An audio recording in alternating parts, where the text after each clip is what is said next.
पिता प्रिया परमहंसानां ता एवं यह च्युत प्रिया।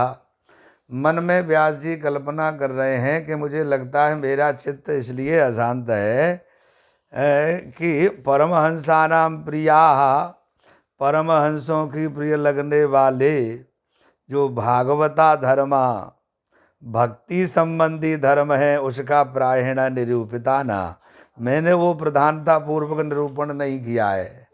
जो भक्ति संबंधी धर्म है भक्ति का निरूपण नहीं किया है। तो नहीं ता एवा, क्योंकि वही तो अच्युता प्रिया, वह भक्ति ही तो भगवान अच्युत को प्रिय है।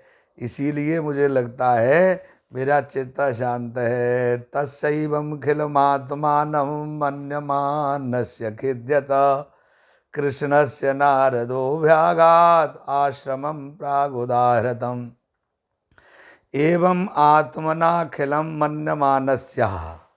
इस प्रकार अपने को अपूर्ण मानते हुए, अखिल माने संपूर्ण, खिल माने अपूर्ण, इस प्रकार वो व्यास जी महाराज अपने को अपूर्ण मानते हुए तस्य खिद्यता, उनके खेद करते हुए कृष्णस्य प्राक उदाहृतम आश्रमम नारद अभि आगात।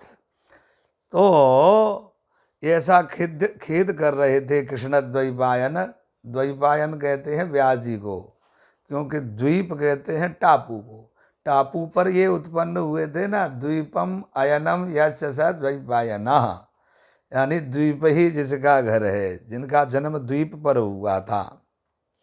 इसलिए कृष्ण द्वैपायन व्यास के प्राग उदारतम, पहले बतलाए गए आश्रम पर, सम्याप्रास नाम का जो आश्रम है उसी पर नारदा अब अगात, देवर्षि नारद अचानक आ गए। तो नारद जी आ गए, कहते हैं तम अभिज्ञाय सहसा प्रत्युत्थायागतं मुनि पूजयामास विधिवत नारदम सुर पूजितम्।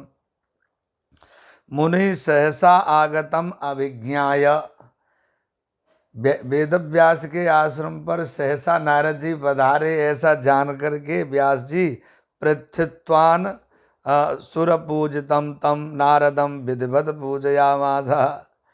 खड़े होकर के उठ करके व्यास जी ने, देवताओं से भी पूजते हैं वो नारद जी, क्योंकि सुर पूजितम है वो, तो ऐसे नारद जी को विधिवत पूजयामासा, नारद जी की विधिवत व्यास जी ने पूजा की। तो इस प्रकार ये पूरा चौथा अध्याय होता है। कृष्णाय वासुदेवाय हरे परमात्मने प्रणतः क्लेशनाशाय गोविंदाय नमो नमः।